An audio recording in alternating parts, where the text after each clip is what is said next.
Another day in paradise. And today Greg and I are going to go check out his two properties. The one up in the hill called the Eagle's Nest, and the one by the lake called Baraka. Atelier Baraka. Atelier Baraka. That started as my home, still is, surrounded by a permaculture garden, which you saw last year. Huh? We'll see how that's grown. Yes. And now we're into the stage of building a platform. Acro yoga, anything else? Your sauna.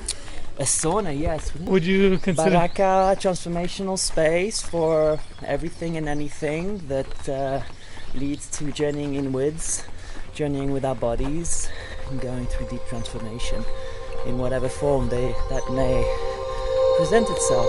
This is what we're doing today, so take a walk with us.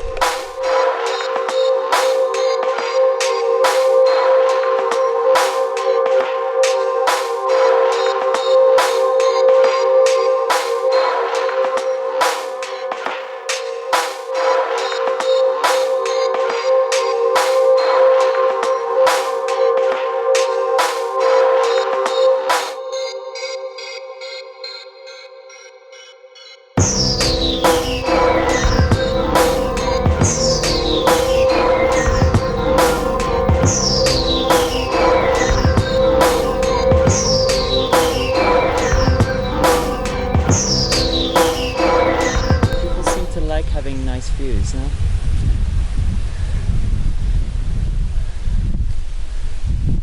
Pascal, traditional Mayan sauna. You load your wood here.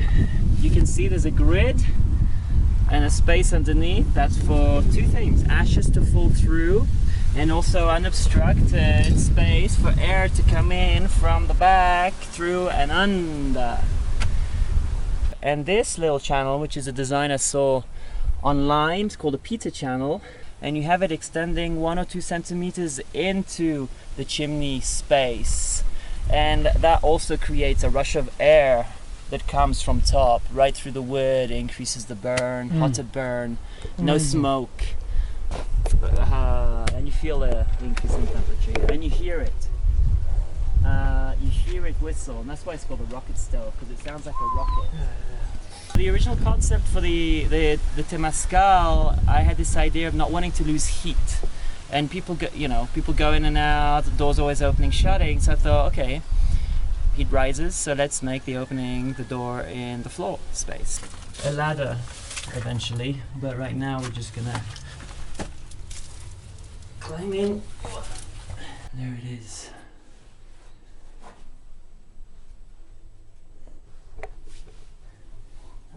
We can close this with a trap door. Inside here there's the horizontal chimney, and inside here there's a vertical chimney that comes up to here. And the proportions of the chimneys were designed to create an amazing draw. And so all this heats up. We're going to put rocks here to emanate the heat even more. So the hot air, boom, and distributes in this tunnel, and then it gets pushed down here. So it's still hot, so we're going to collect it all the way down here. This is going to be a very hot room with this thing. Yeah. We're hoping it'll heat up really quick.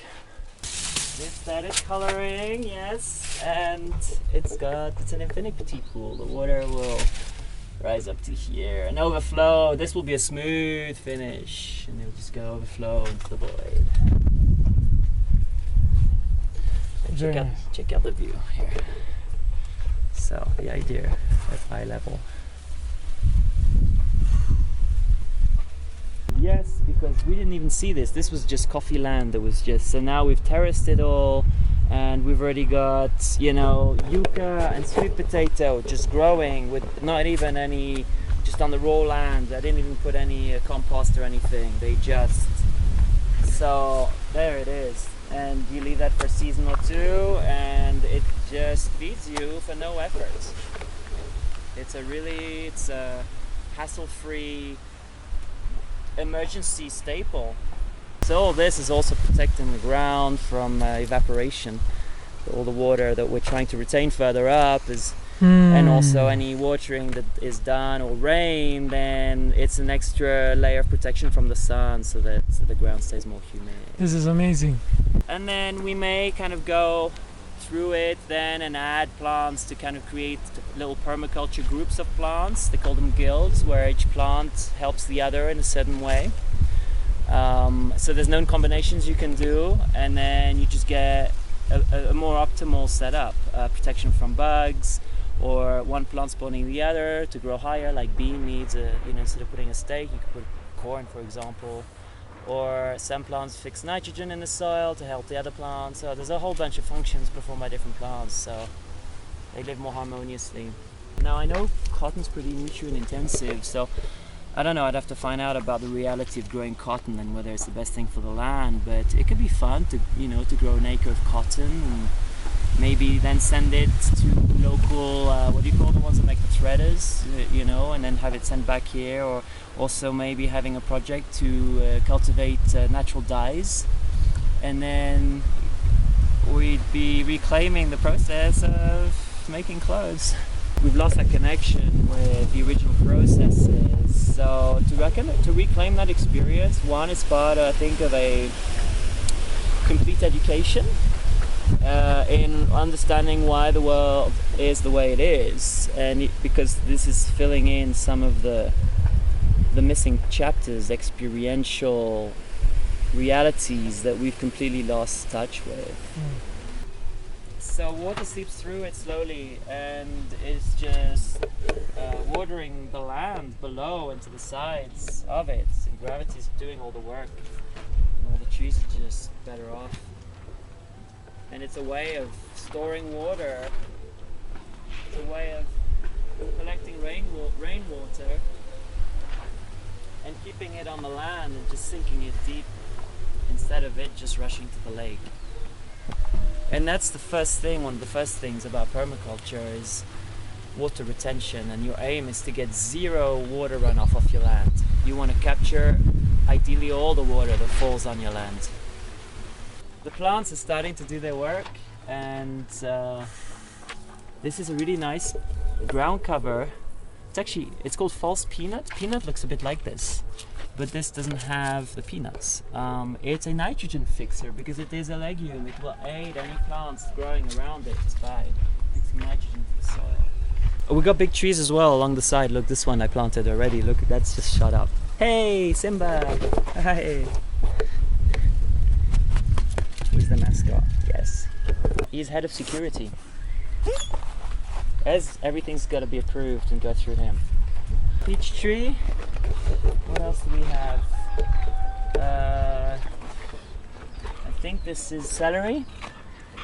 Let's try it. It's celery. What are these? Orange tree. This is coffee. This is coffee. That's ripe coffee. Yeah, this coffee is ready for the picking. You can actually eat it. Mine. The pip in the middle is the coffee. Yeah. 2 coffee beans.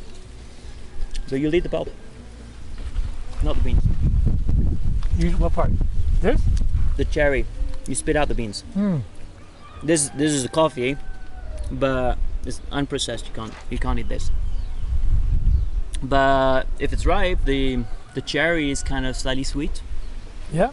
And the cherry is normally what is discarded as pulp when they're processing the coffee. They depulp first, so they take off this stuff, the red. And there's nothing they can make out of this thing? There is, but it's discarded and used as compost. I'll show you my compost pile over there. It's full of decomposing that, and that's a great nutrient. And then they put this in a water vat, and it's called the fermentation tanks, and it sits there for a day or two. Then they wash it, they scrub it, and it takes off this, basically the fermentation and the scrubbing takes off this sort of gooey layer. Gelatin. And then they put it out to dry, so the thing dries, and you end up having the green bean covered with this sort of dry skin parchment. And after it dries for 5 to 7 days, you stock it in big bags, and it's called parchment coffee, and you can stock that now for months, years.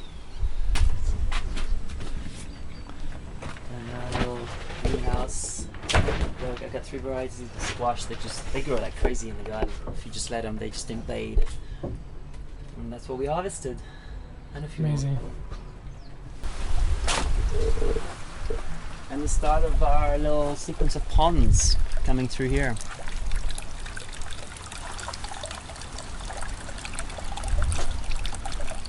My favorite. Chilies.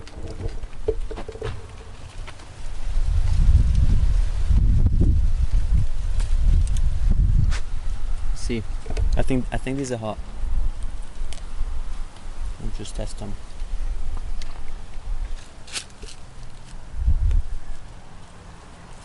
They're pretty hot. Yeah. Whew. Woof. Wow.